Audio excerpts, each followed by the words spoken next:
जाताना माई कौशल्येकडे आले, आईच्या चरणावरती माथा टेकवला. आई, राज आज्ञेनुसार मला 14 वर्षाचा वनवास मिळालाय. मी वनवासाला निघालोय, मला आशीर्वाद दे. हातातली पूजेची थाळी धडामकन खाली पडली आणि माई कौशल्या रडायला लागली. मा कौशल्या म्हणते, राघव, तुम्ही मला सहज मिळाला नाहीत म्हणून मी एवढ्या सहज तुम्हाला वनवासाला पाठवलं. शतनवसानी येऊनी पोटी सुखविले सका दुःखासाठी.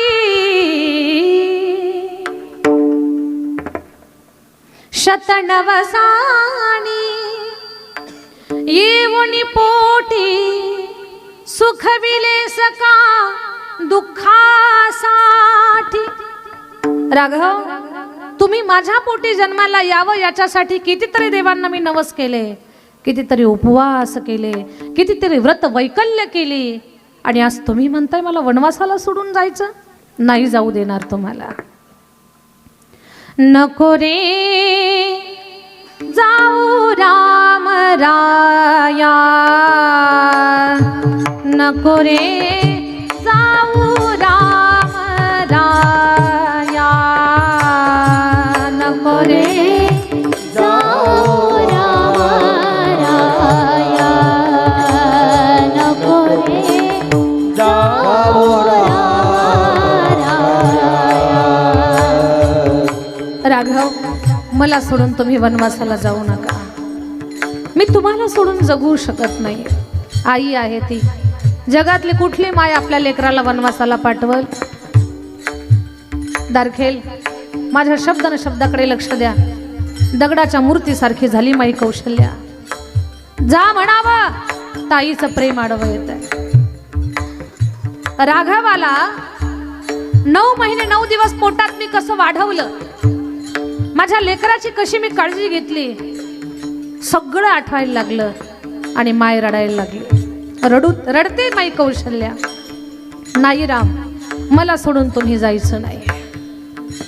जायचं असेल तर एक करा, तुझ्या करे दे मरणाचा माझसे हो राजावा हो वनवास. देहावा चुण फिरेल मग मी मागोवा घ्याया. नको रे जाऊ राम राया, नको रे जाऊ राम राया, नको रे जाऊ राम राया, नको रे जाऊ राम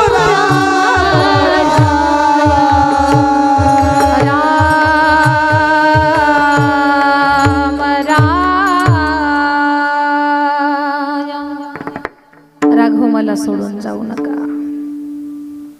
राम म्हणतात, आई, या रघुकुलातल्या लोकांना प्राणाही पलीकडे परंपरा प्रिय आहे. रघुकुल रीती सदा चली आई, प्राण जाय पर बचन न जाई. रघुकुल रीति सदा चली आई, प्राण जाय पर बचन न जाई. आई, ही माणसं प्राण देतील पण वचनभंग होऊ देणार नाहीत. मग तुम्ही या परंपरेला माझ्या काळात, माझ्या बाबांच्या काळात आम्ही परंपरा मोडावी असं करणार का तुम्ही? शांत झाली माई कौशल्या. राम, तुम्हाला जा म्हणावं ताईचं प्रेम आडवं येतं, नको म्हणावं तर रघुकुलाची परंपरा आडवी येते. चिचुंद्रीसारखी अवस्था झाली रामा माझी.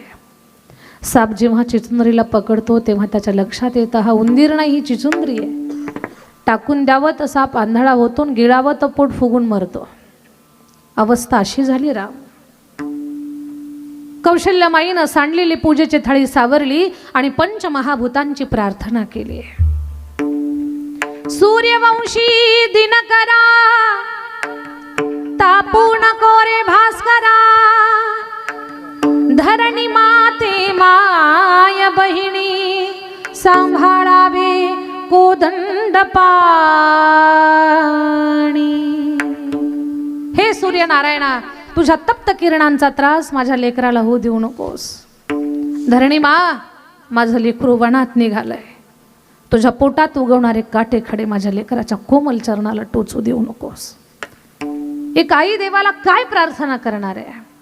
चुलीतली राख घेतली, देवघरासमोर ठेवली, जेव्हा त्या देवघरातल्या देवांसमोर ठेवलेल्या राखेला अंगारा रूप प्राप्त झालं, तो अंगारा घेतला आणि रामाच्या कपाळी लावला। राम वनवासाला गेले, राम गेल्यापासून माई कौशल्या कसा मला टाकून गेला राम, कसा मला टाकून गेला राम, कसा मला टाकून गेला राम, कसा मला टाकून गेला राम, कसा टाकून गेला, कसा मला टाकून गेला राम। राम विना दैन पडना, राम विना दैन पडना, कसा मला टाकून गेला राम, कसा मला टाकून गेला राम, कसा मला टाकून गेला राम। राम बिना चैन पडेना, राम बिना चैन पडेना, मला टाकून गेला राम, कसा मला टाकून गेला राम, कसा मला टाकून गेला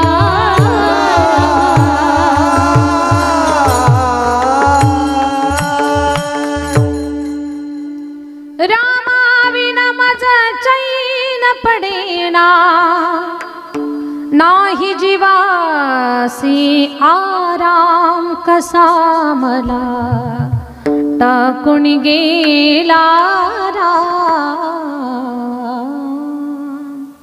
राम वनवासाला गेल्यापासनं माई कौशल्येनं 14 वर्ष आरशात तोंड पाहिलं नाही। पहा बरं, आईनं 14 वर्ष आरशात तोंड पाहिलं नाही, तिनं केसांना कंगवा लावला नाही, तिच्या जिभेला चव कळाली नाही, आणि तिच्या अंगावरचं वस्त्र फाटलंय, जीर्ण झालंय, मळालंय। अयोध्येची राणी होती ती, पण त्याचंही तिला भान नाही। रोज म्हणत होती, राम मला कसा सोडून गेला। कोणी म्हणाल ताई बाप सांगायला निघाला तर आईचंच वर्णन करायला लागला। मला सांगायचं ना, याच्याही पुढे जाऊन सांगायचं आहे की आई हे प्रेम करते, पण बाप याच्या पुढचं प्रेम कसं करतो। राम वनवासाला गेल्यापासनं माई कौशल्येनं केसांना कंगवा लावला नाही, आरशात तोंड पाहिलं नाही, तिच्या जिभेला चव कळाली नाही। एकच ती बोलत होती, रामा तुझ्याशिवाय मी जगू शकत नाही। काय म्हणत होती माय? राम मी तुझ्याशिवाय जगू शकत नाही, असं किती दिवस म्हणत होती? 14 वर्ष म्हणत होती, रामा मी तुझ्याशिवाय जगू शकत नाही। आई 14 वर्ष म्हणत होती तुझ्याशिवाय जगू शकत नाही, पण बापाला जगणं झालं नाही।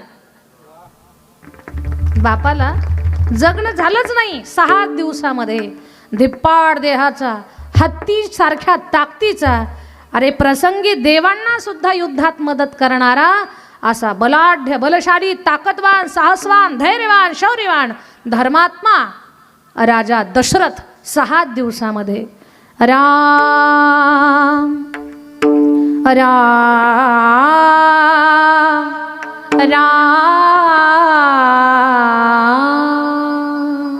राम राम राम राम राम म्हणून प्राण सोडला राजा दशरथांना। कोणी म्हणाल ताई एका पुराव्यानं बापाचं प्रेम सिद्धच होत नाही.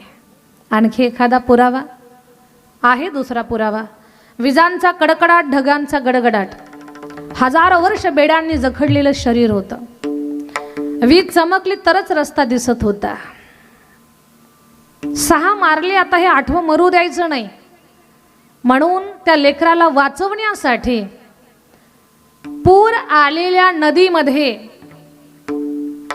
लेकराचा जीव वाचवण्यासाठी स्वतःचा जीव धोक्यात घालणारा जगातला दुसरा बाप. पूर आलेल्या नदीत कुणी जाईल का? पण लेकरासाठी स्वतःचा जीव ज्यानं धोक्यात घातला ते महाराज वसुदेव. हे बापाचं प्रेम आहे. छत्रपती शिवाजी महाराज आग्र्याच्या कैदेतून सुटले, पसार झाले, पण शंभूबाळ पाठीमागे राहिले. जीव त्यांचा तुटत होता. या महाराष्ट्राची आण बाण शान आणि या मातीचा स्वाभिमान आज आपल्या गळ्यामध्ये माळ, गळ्यात टाळ, भाळावर बुक्का, कपाळावर कुंकू, दारामध्ये तुळस, मंदिरावर कळस, महिलांच्या नाकात नथ आणि पुरुषांच्या ओठावर मिशी कुणामुळे जिवंत असेल तर केवळ महाराष्ट्राचे राजे छत्रपती शिवाजी महाराजांच्यामुळे आहे. छत्रपती शिवाजी महाराजांनी हे शून्यातून स्वराज्य उभं केलंय. 50 वर्षाच्या आयुष्यामध्ये 16व्या वर्षी स्वराज्य स्थापनेची शपथ घेतली आहे.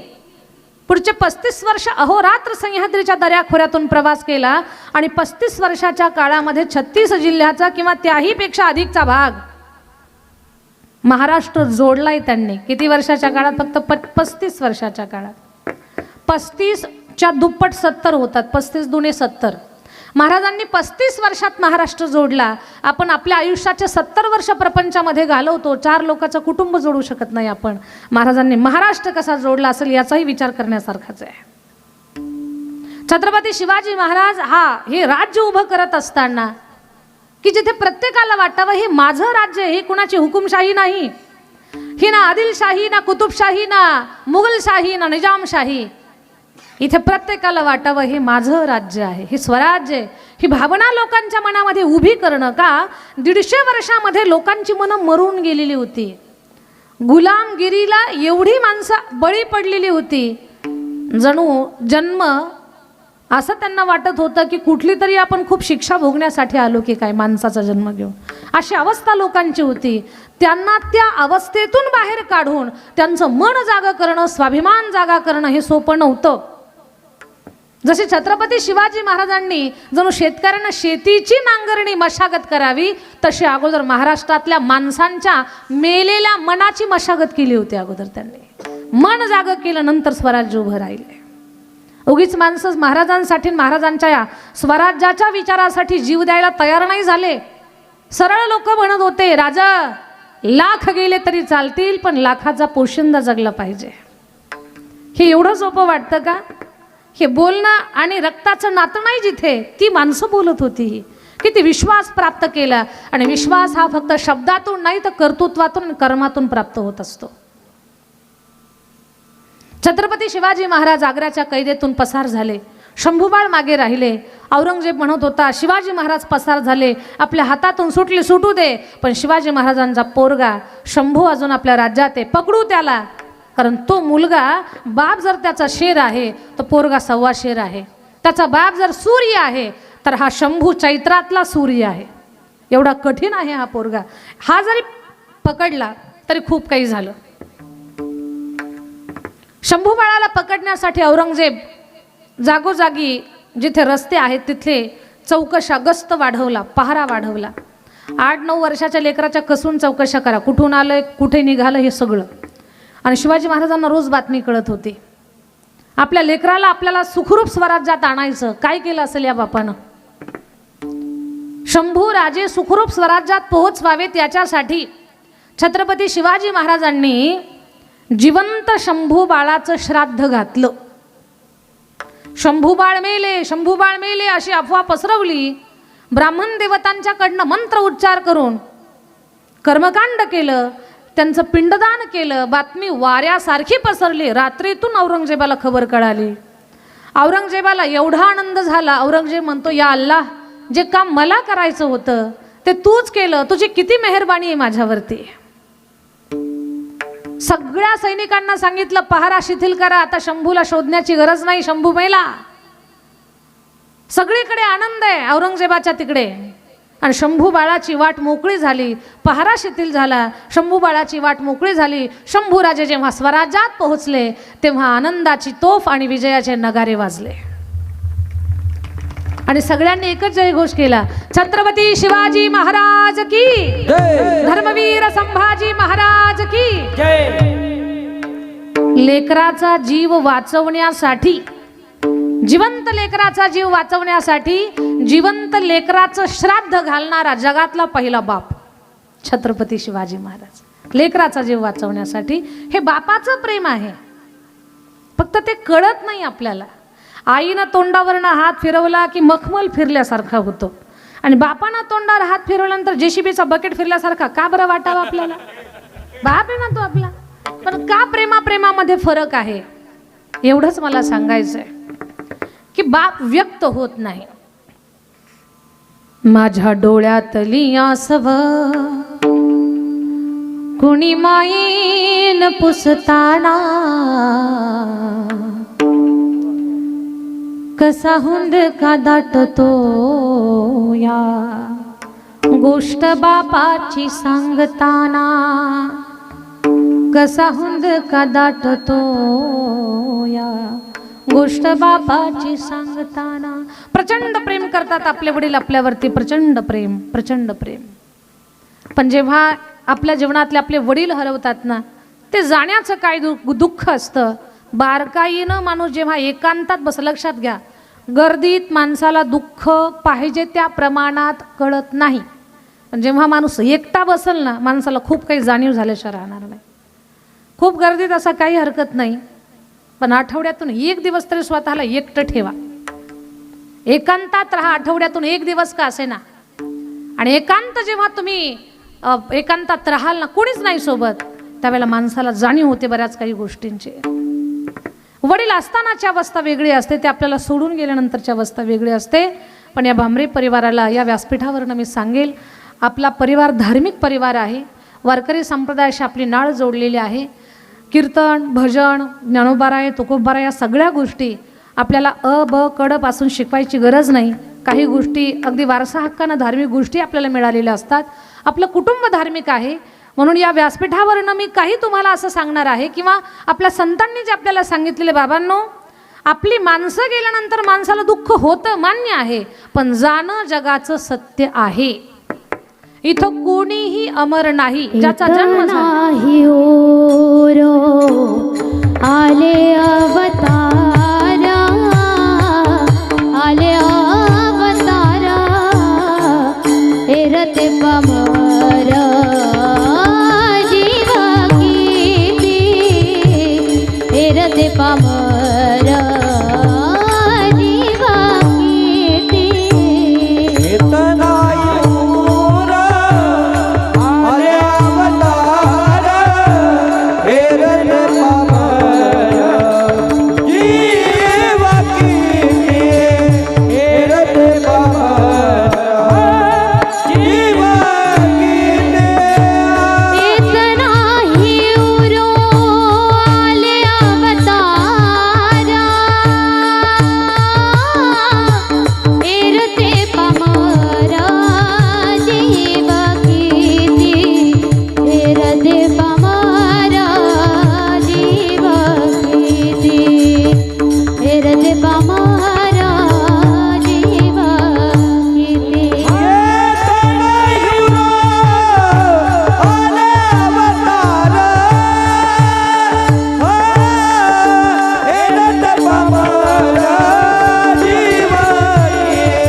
ज्याचा जन्म झाला त्याला मृत्यूला प्राप्त व्हावंच लागतं. उपजे ते नासे, नाशिले पुनरपी दिसे.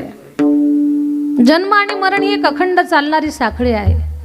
या पृथ्वीवरती कोणीही अमर नाही, सगळे मरच आहेत, कोणीच अमर नाही.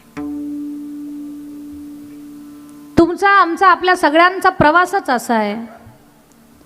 दोन ओंडक्याची होते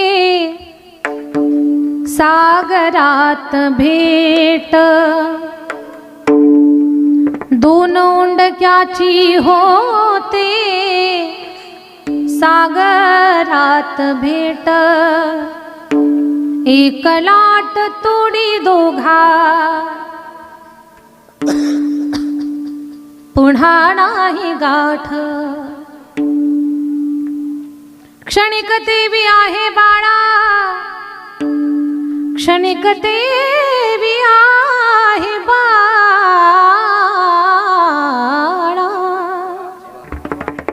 क्षणिक देवी आहे बाळा, मेळ माणसांचा पराधीन आहे जगती पुत्र मानवाचा, दूषणा कुणाचा.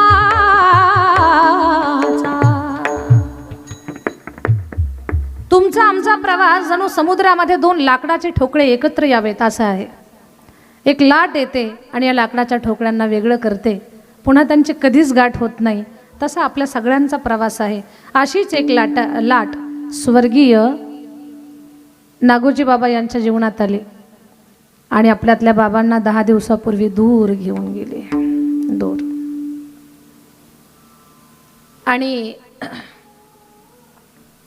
एवढ्या दूर घेऊन गेली की आता तिथे चिट्ठी न कोई संदेश, जाने वो कौन सा देश, जहां तुम चले गए. तिथे आता ना आपलं पत्र जाणार ना फोन जाणार, फक्त आपण त्यांच्या स्मरणार्थ इथं सत्कर्म करायचे आणि ते पुण्य त्यांच्यापर्यंत पाठवायचं, एवढीच गोष्ट आपल्या हातामध्ये आहे आता. आणि हा प्रवास लक्षात घ्या, ज्याचा जन्म झाला, जन्म झाल्यानंतर मृत्यू माणसाला न चुकवता येणारी गोष्ट आहे. कोणी दिवशी यमयती चालून, कोणी दिवशी प्राण जाती घेऊन, कोणी दिवशी स्मशानी जाऊन, एकटेच रहावे समयासी सादर व्हावे, समयासी सादर व्हावे, समयासी सादर व्हावे, समयासी सादर व्हावे. देवा ठेविला तैसे रहावे, देवा ठेविला तैसे रहावे, समयासी सादर व्हावे, समयासी सादर व्हावे. देवा ठेविला तैसे रहावे, देवा ठेविला तैसे रहावे, समयासी सादर व्हावे, समयासी सादर व्हावे.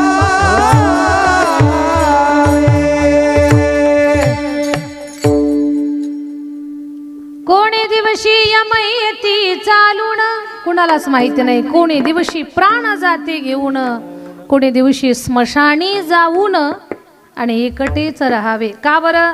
धन आणि भूम पश्वश्च गोष्टे, भार्याग्रहद्वारे जन स्मशाने, देहशितायां परलोक मार्गे, कर्माणि गो गच्छति जीव एक. पुढचा प्रवास आपल्याला आहे, पण आता लक्ष देऊन ऐका. ज्या दिवशी जन्म झाला त्या दिवशी पण ही तारीख ठरलेली असते की कधी आपण पुढच्या प्रवासाला जाणार आहोत. ठरलेल्या दिवशी भगवान परमात्मा आयुष्य संपलं, आपल्याला जावं लागणार पुढे, मृत्यूला प्राप्त झालो. मृत्यू झाल्यानंतर आपल्या हिंदू संस्कृतीनुसार माणसाच्या देहावरती अग्निसंस्कार केले जातात. अग्निसंस्कार देहावर झाल्यानंतर पहिले 10 दिवस घरामध्ये वृद्धी सूतक म्हणतात, त्याला सूतक पाळतात. आता काही भागात 5 दिवस असतं, कुठे 10 दिवस. 10 दिवस वृद्धी पाळले की 10व्या दिवशी दशक्रिया विधी. आता इकडच्या भागात आणि पुणे भागात सुद्धा 5-5 दिवस आपल्याला मला आता फिरण्यामुळे माहिती झालं, तर कुठे 5 दिवसातच दावा करतात. पण 10व्या दिवशी दशक्रिया विधी, दशक्रिया विधी झाल्यानंतर 13व्या दिवशी गंगा पूजन.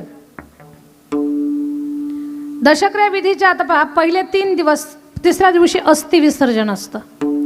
पहिले 3 दिवस त्या व्यक्तीचा आत्मा घरामध्ये असतो. नंतरचे 7 दिवस तो आत्मा पंचक्रोशीत भटकत असतो. पंचक्रोशीत भटकणाऱ्या आत्म्याला पुढची दिशा मिळावी म्हणून दशक्रिया विधीच्या दिवशी पिंडदान करतात. पिंडदान केलं की आत्मा ब्रह्मांडात फिरण्याची मुभा त्याला. ब्रह्मांडात फिरणारा आत्मा त्याला योग्य दिशा मिळावी धर्मराजाच्या नगरीची म्हणून गंगा पूजनानंतर प्रत्येक महिन्याला मासिक घालतात. प्रत्येक महिन्याला मासिक.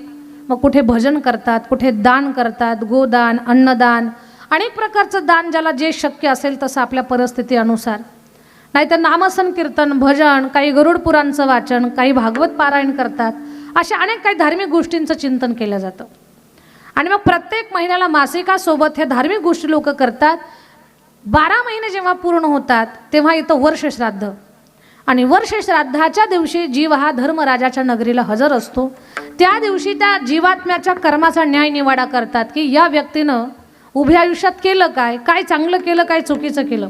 या सगळ्या गोष्टींचा लेखाजोखा होऊन मग ठरवलं जातं की या जीवाला आता पुढची गती कोणती द्यायची. पण विचार करा, ज्या स्वर्गीय नागोजी बाबांच्या दशक्रिया विधीच्याच 13व्याच्याच काळामध्ये एवढी कीर्तनाची मांदियाळी जुळवली त्या पुण्यवान पुण्यात्मा नागोजी बाबांच्यासाठी मला तर असं म्हणायचंय, यमदूत त्यांना त्रास देऊ शकत नाहीत. नाही तर यम फार त्रास देतात, मारिती तोडीती जोडीती निष्ठूर. कुणी म्हणाल दिदी आम्ही यम पाहिले नाही, ते आत्ताच कसे दिसतील आपल्याला, ते पुढच्या प्रवासात दिसतात. कुणी म्हणाल पाहिले नाही, हे पहा आपण नाही पाहिले पण आपले संत आपल्याला सांगतात की नाही. कारण हे अभंग तर काही तुम्ही आणि मी आपल्या घरी तयार नाही केलेले, हे अभंग संतांच्या मुखातून प्रसवलेले आहेत.